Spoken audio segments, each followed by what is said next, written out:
A to A to A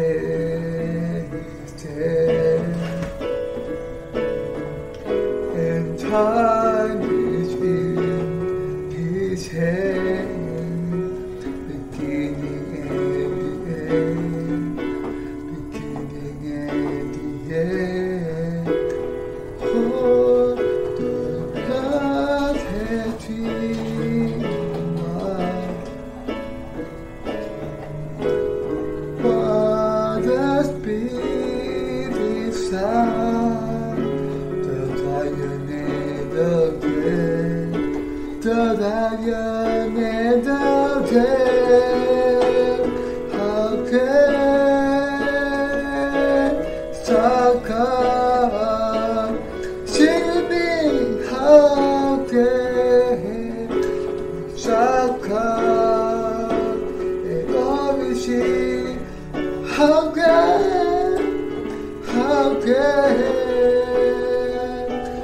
Saka? Oh,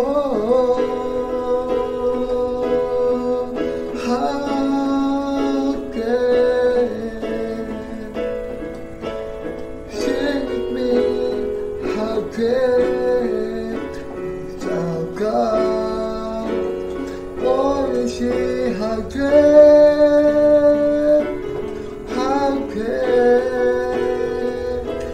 Saka? Let us sing from the beginning. The splendors of the King, God Lord Almighty, there's all the earth rejoice, there's all the earth rejoice. You up and check in God, and darkness shall to have, and never there before, and never there before. How can Saka? How can Saka? And always see how can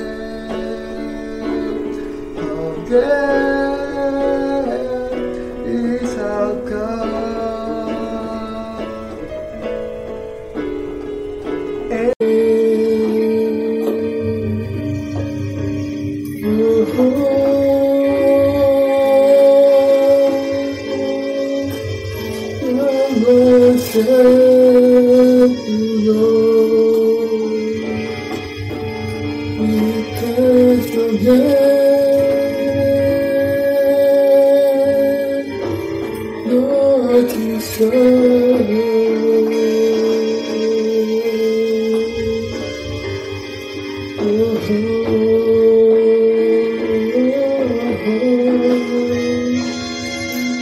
Reaching high for your heart, you hold my life in your hand. Coming closer to you, you're not the limit in you.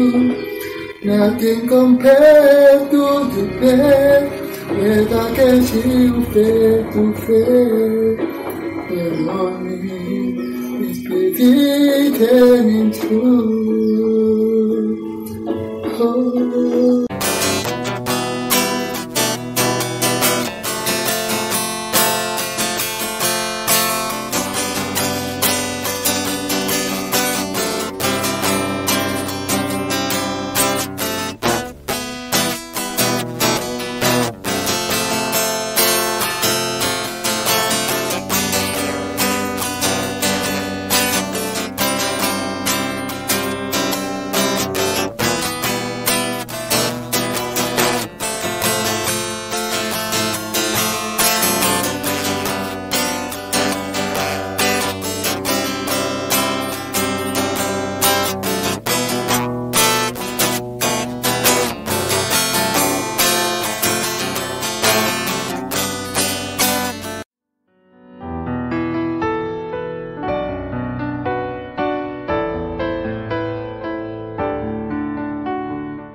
namun percaya kepada kebenaran Allah dan menerima keselamatan yang sempurna.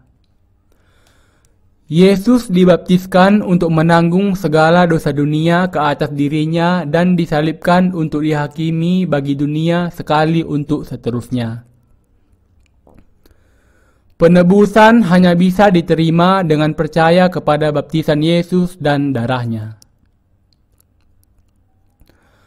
Apakah Yesus memberikan kepada kita keselamatan yang lebih besar dibandingkan dosa yang kita lakukan? Penebusan yang diberikan Yesus jauh lebih besar dibandingkan dengan segala dosa yang kita lakukan dan akan kita lakukan. Kalau baptisan dan darah Yesus tidak lebih besar dibandingkan dengan dosa-dosa manusia, maka kita tidak bisa percaya kepada Yesus sebagai juru selamat dan menerima penebusan.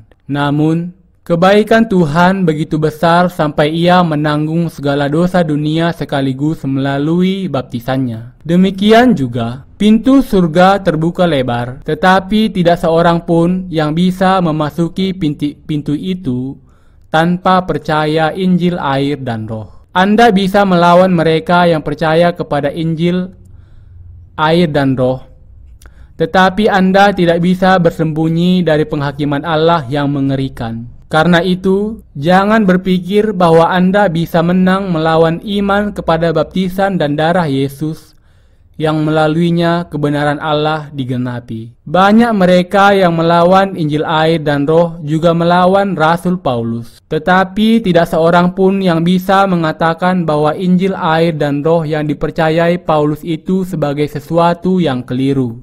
Mereka hanya tidak mengakui bahwa Yesus adalah anak Allah dan juru selamat mereka. Roma 8 ayat 32 mengatakan, Ia yang tidak menyayangkan anaknya sendiri, tetapi yang menyerahkannya bagi kita semua, bagaimanakah mungkin Ia tidak mengaruniakan segala sesuatu kepada kita bersama-sama dengan Dia? Allah Bapa mengutus anaknya yang tunggal ke dunia ini dan membuat Dia menanggung segala dosa melalui baptisannya, mati di kayu salib, dan bangkit kembali untuk menyelamatkan kita dari dosa-dosa kita. Untuk bisa menyelamatkan kita dari dosa dunia dan menjadikan kita anak-anaknya seperti Yesus, Allah Bapa memberikan anaknya yang tunggal untuk kita, supaya Allah menjadikan orang-orang yang percaya kepada Injil air dan roh sebagai anak-anaknya dan yang diberkati serta benar.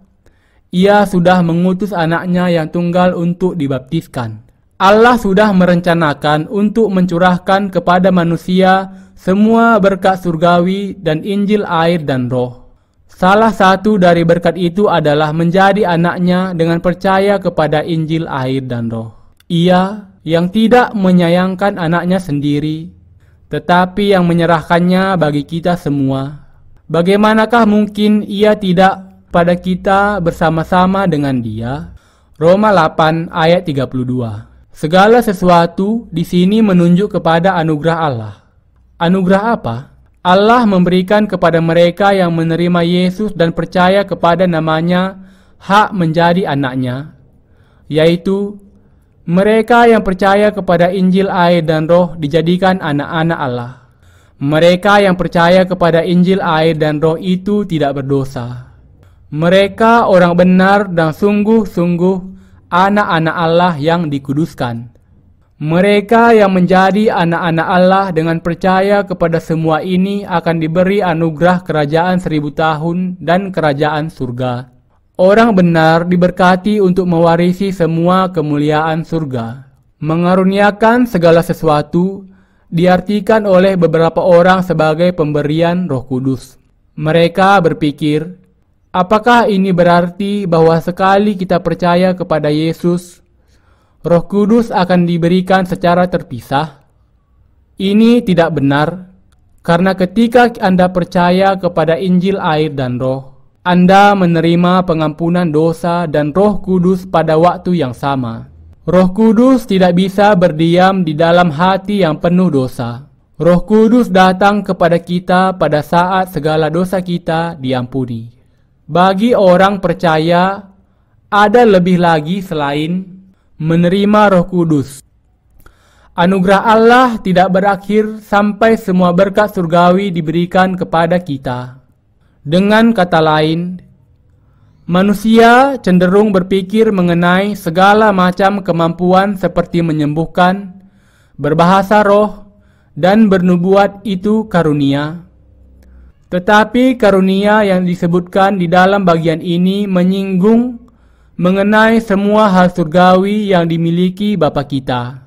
Mengenai karunia, Paulus berbicara mengenai segala sesuatu yang Allah curahkan kepada anak-anaknya yang memiliki kebenaran Allah. Allah mengatakan bahwa Dia akan memberikan segala hal yang baik sebagai anugerah kepada mereka yang percaya kepada Injil air dan roh. Allah memberikan anugerah dilahirkan kembali kepada mereka yang percaya kepada Injil air dan roh. Allah memberikan segala hal surgawi sebagai pemberian kepada mereka yang percaya kepada Injil air dan roh. Orang Kristen menjalani kehidupan yang menderita di dunia ini, tetapi ketika kerajaan Allah datang, mereka akan menikmati kemuliaan surga. Jangan mengatakan Anda dipilih tanpa alasan. Roma 8 ayat 33 sampai 34 mengatakan, siapakah yang akan menggugat orang-orang pilihan Allah? Allah yang membenarkan mereka. Siapakah yang akan menghukum mereka? Kristus Yesus yang telah mati, bahkan lebih lagi, yang telah bangkit, yang juga duduk di sebelah kanan Allah, yang malah menjadi pembela bagi kita. Siapakah yang akan menggugat orang-orang pilihan Allah? Bisakah Anda menggugat mereka yang diselamatkan Allah dengan Injil air dan roh? Tentu saja tidak. Para teolog mengutip Calvin dengan mengatakan bahwa beberapa orang dipilih tanpa alasan sementara yang lainnya tidak. Namun, kita jangan pernah menggunakan kata tanpa alasan di hadapan Allah. Dengan melakukannya, mereka membuktikan bahwa mereka tidak mengenal Allah sama sekali, dan bahwa doktrin mereka salah. Pilihan tanpa alasan berarti bahwa Allah mengasihi beberapa orang tanpa alasan dan membenci yang lainnya tanpa alasan. Bagaimana kita bisa mengatakan bahwa Allah itu benar kalau Ia mengasihi beberapa dan membenci yang lain? Ini bukan Allah kita. Allah kita mengasihi dan memperhatikan semua manusia di dalam Kristus. Di sini, dalam ayat 32 dikatakan, Ia yang tidak menyayangkan anaknya sendiri, tetapi yang menyerahkannya bagi kita semua. Bagaimanakah mungkin Ia tidak mengaruniakan segala sesuatu kepada kita bersama-sama dengan Dia? Allah memberikan anaknya bagi kita untuk menyelamatkan semua manusia. Melalui Dia, Allah membuat kita percaya bahwa Ia sudah menanggung segala dosa kita melalui firman, air, dan roh. Dalam ayat 33 ada tertulis, siapakah yang akan menggugat orang-orang pilihan Allah? Di sini, kata pilihan Allah tidak berarti bahwa Allah memilih beberapa orang tanpa alasan. Allah memilih mereka yang tidak bisa hidup tanpa Yesus Kristus dan yang tidak memiliki kebenarannya sendiri untuk mengenakan kepada mereka kebenarannya sendiri. Mereka yang dipilih oleh kebenaran Allah adalah orang-orang yang percaya dan bersandar kepada kebenaran bahwa Yesus datang ke dunia ini, dibaptiskan, dan mengorbankan dirinya di kayu salib untuk menghapus segala dosa kita. Merekalah orang-orang yang percaya kepada Allah, Dia yang sudah menyelamatkan mereka dari dosa-dosa dunia dan mengenakan kepada mereka kebenarannya. Siapa kemudian yang bisa menggugat orang-orang pilihan Allah? Tidak ada. Tidak ada yang bisa mengatakan bahwa iman kita itu salah. Tidak ada yang bisa menghakimi mereka yang diselamatkan dari dosa dan dipilih sebagai anak-anak Allah dengan percaya kepada Injil, air, dan Roh. Mereka yang hanya percaya kepada darah di kayu salib tidak bisa mengatakan bahwa mereka yang percaya kepada Injil, air, dan Roh itu salah, dan tidak bisa menggugat mereka di hadapan Allah. Beberapa orang salah menghakimi mereka yang mengenakan kebenaran Allah dengan percaya kepada Injil, air, dan Roh. Tetapi apakah itu benar? Tidak. Iman mereka yang terpilih menjadi orang benar di hadapan Allah tidak bisa dihakimi dan bersalah oleh siapa saja.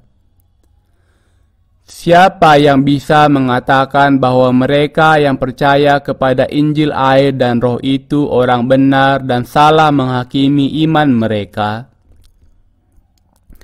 Kita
menerima pengampunan dosa adalah orang-orang benar. Orang-orang benar tidak memiliki dosa, dan yang tidak memiliki dosa adalah mempelai wanita Yesus Kristus. Ketika mempelai wanita memiliki iman yang demikian, mereka bisa menikah dengan mempelai pria, dan mempelai pria bisa menerima. Allah memilih mereka yang tidak bisa hidup tanpa Yesus Kristus dan yang tidak memiliki kebenarannya sendiri untuk mengenakan kepada mereka kebenarannya sendiri. Mereka yang dipilih oleh kebenaran Allah adalah orang-orang yang percaya dan bersandar kepada kebenaran bahwa Yesus datang ke dunia ini, dibaptiskan, dan mengorbankan dirinya di kayu salib untuk menghapus segala dosa kita. Merekalah orang-orang yang percaya kepada Allah, Dia yang sudah menyelamatkan mereka dari dosa-dosa dunia dan mengenakan kepada mereka kebenarannya. Siapa kemudian yang bisa menggugat orang-orang pilihan Allah? Tidak ada. Tidak ada yang bisa mengatakan bahwa iman kita itu salah. Tidak ada yang bisa menghakimi mereka yang diselamatkan dari dosa dan dipilih sebagai anak-anak Allah dengan percaya kepada Injil, air, dan Roh. Mereka yang hanya percaya kepada darah di kayu salib tidak bisa mengatakan bahwa mereka yang percaya kepada Injil, air, dan Roh itu salah, dan tidak bisa menggugat mereka di hadapan Allah. Beberapa orang salah menghakimi mereka yang mengenakan kebenaran Allah dengan percaya kepada Injil, air, dan Roh. Tetapi apakah itu benar? Tidak. Iman mereka yang terpilih menjadi orang benar di hadapan Allah tidak bisa dihakimi dan bersalah oleh siapa saja. Siapa yang bisa mengatakan bahwa mereka yang percaya kepada Injil, air, dan Roh itu orang benar dan salah menghakimi iman mereka? Kita sudah lama memberitakan Injil, air, dan Roh, yang di dalamnya kebenaran Allah dinyatakan kepada semua manusia di dunia ini. Tetapi tidak ada seorang pun yang bisa menggugat kita karena memberitakan Injil, air, dan Roh. Hanya ada sedikit yang meminta kami untuk menyetujui iman hanya kepada darah di kayu salib. Bahkan mereka tidak bisa mengatakan bahwa memiliki iman kepada Injil, air, dan Roh itu salah. Injil, air, dan Roh yang sejati adalah Injil yang mengandung kebenaran Allah. Inilah Injil yang sejati, dan semua Injil yang lain itu tidak sempurna. Rasul Paulus yang memberitakan Injil, air, dan Roh mengatakan bahwa tidak akan ada Injil lain selain Injil yang sejati ini, dan ia menegaskan, hanya ada orang yang mengacaukan kamu dan yang bermaksud untuk memutarbalikkan Injil Kristus.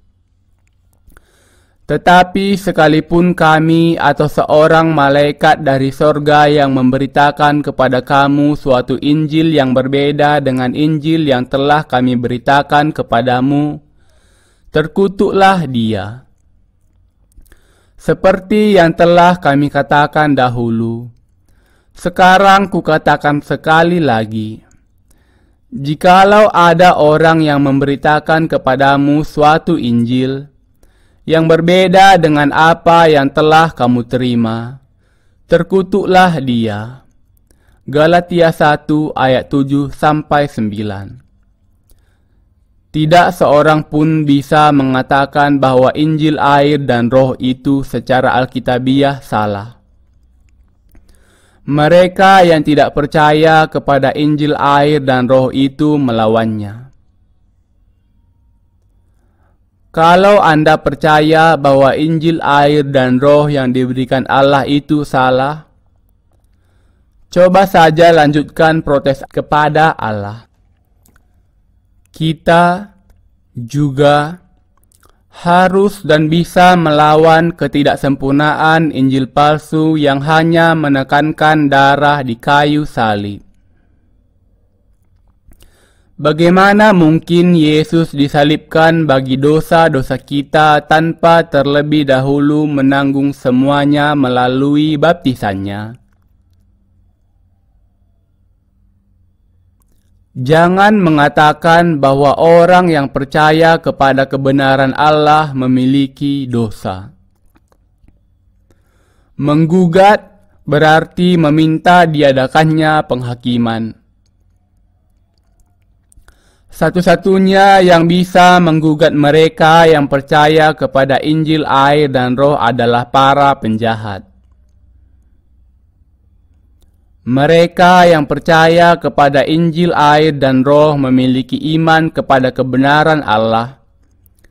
Jadi siapa yang dengan keliru menghakimi iman mereka? Siapa yang bisa mengatakan kalau mereka salah? Tidak ada, karena Allah yang membenarkan mereka. Tidak ada yang bisa menuduh orang-orang percaya kepada Injil air dan Roh sebagai memiliki dosa. Allah yang membenarkan mereka. Roma 8 ayat 33.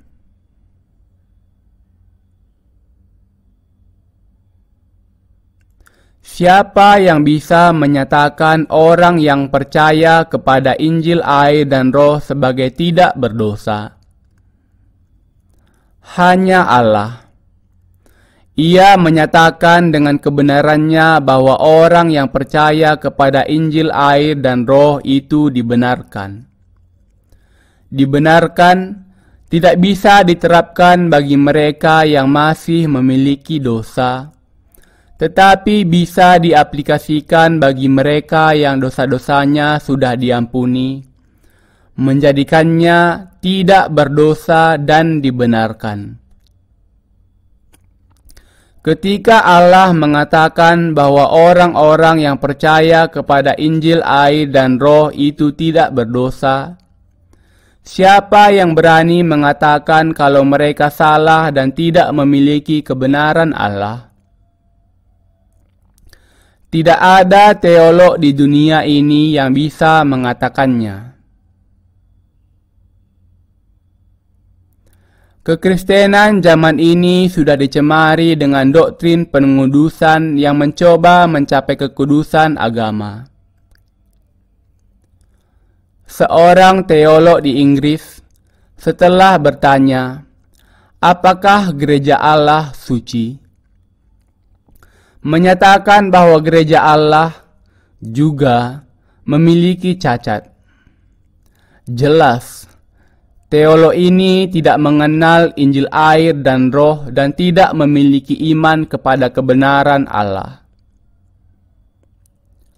Tetapi semua orang percaya di dalam gereja Allah percaya kepada Injil air dan Roh dan sepenuhnya tidak berdosa.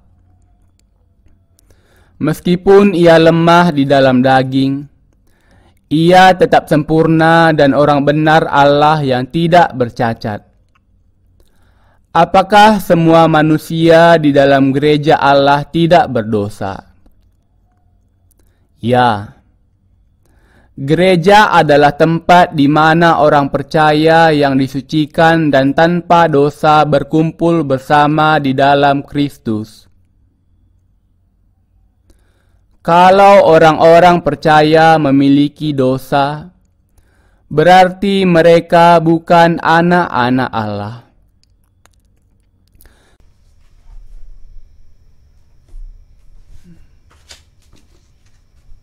Untuk menyelamatkan kita dari segala dosa dunia, Yesus menggenapkan Injil air dan Roh dan memberikannya kepada kita. Tuhanlah yang sudah membebaskan kita dari segala dosa dunia melalui Injil air dan Roh. Dengan kata lain, adalah melalui Injil air dan Roh inilah Tuhan sudah membebaskan kita dari dunia jahat yang sekarang ini. Karena itu, kita tidak bisa tidak mengucapkan syukur kepada Tuhan yang sudah memberikan Injil yang benar ini kepada kita. Memang, dengan pemberian dirinya sendiri kepada Bapa, Tuhan sudah membawa keselamatan yang benar kepada kita semua yang percaya kepada hal ini. Sekarang, dengan percaya kepada Injil air dan Roh, kebenaran keselamatan yang sempurna, kita menerima kegenapan pengampunan dosa kita. dengan menanggung segala dosa kita ke atas dirinya melalui baptisannya dan mati di kayu salib. Tuhan memberikan satu korban untuk dosa-dosa kita sampai selamanya. Dan dengan bangkit kembali dari kematian pada hari yang ketiga, Ia menjadi juru selamat kita yang sejati. Dan Ia sekarang duduk di sebelah kanan Allah Bapa. Namun orang yang tak terhitung banyaknya masih tidak mau percaya kepada kebenaran keselamatan yang sempurna ini, dan inilah sebabnya hidup mereka berakhir dalam kegagalan. Sangat menyedihkan bagi saya bahwa begitu banyak pendeta dan pengikut mereka yang masih tidak bisa menangkan kebenaran Injil air dan roh, dan sebagai akibatnya berpikir bahwa mereka berjuang dan menang atas dosa dari diri mereka sendiri. Mereka semua akan masuk neraka meski mereka mengatakan percaya kepada Yesus, karena mereka percaya kepada diri sendiri sebagai orang-orang berdosa yang dipenjarakan oleh kelemahan. Semua karena dosa-dosa harian yang mereka lakukan. Meskipun Tuhan sudah dengan sempurna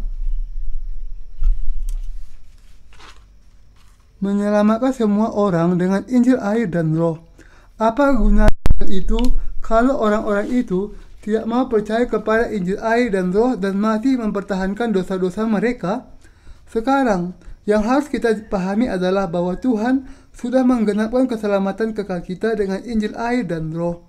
Kita harus datang kepada Tuhan dengan pemahaman yang jelas dan iman kepada kebenaran Injil air dan roh, Injil yang diberikan Tuhan kepada kita. Saya sering menyaksikan pendeta di TV berbicara mengenai karya penebusan Kristus, meski mereka memulai khotbah mereka dengan sangat bersemangat sebagai khotbah penginjilan, seolah-olah mereka adalah murid dari C.H. Spurgeon sendiri. Akhirnya, mereka senantiasa mengakhirinya dengan mengatakan, "Mari kita hidup saleh dan setia." Dengan kata lain, mereka menetapkan patokan mereka sendiri akan etika dan moral Kristen dan kemudian mengkhotbahkannya kepada jemaat. Janganlah kita jatuh ke dalam dosa, tetapi mari kita berjuang dan mengalahkannya. Pokoknya di sini adalah, apakah Anda sungguh-sungguh bisa melawan dan menang atas dosa-dosa dunia ini atau tidak? Bisakah kita mentaati Taurat yang diberikan Allah dengan sempurna di dalam kehidupan kita? Tidak, ini sangat mustahil. Tuhan sendiri sangat mengerti bahwa Anda tidak akan mungkin melawan dan menang atas segala dosa dunia. Dan itulah sebabnya Ia menanggung segala dosa manusia dengan dibaptiskan oleh Yohanes Pembaptis, dihukum bagi dosa-dosa itu di kayu salib menggantikan Anda, bangkit kembali dari kematian. Dan dengan itu sudah menyelamatkan kita dari segala dosa dunia. Kita jangan sampai lupa bahwa Tuhan sudah memberikan kepada kita kebenaran, keselamatan yang satu-satunya, yaitu Injil air dan roh. Tentu saja, kita semua yang percaya kepada Yesus memang harus melawan dan menang atas segala dosa dunia. Tetapi untuk itu, kita harus diampuni dari segala dosa kita dengan percaya kepada Injil air dan roh. Adalah karena manusia tidak percaya kepada Injil air dan roh, sehingga sebenarnya manusia tetap menjadi orang-orang berdosa yang diperhamba oleh dosa. Kita tidak akan pernah bisa mengalahkan dosa kalau kita melawan dengan kekuatan kita sendiri. Kalau kita tidak menerima pengampunan dosa dan dilahirkan kembali dari Injil air dan roh, kita tidak akan bisa melakukan kebenaran Allah dan tidak bisa mengalahkan kuasa dosa.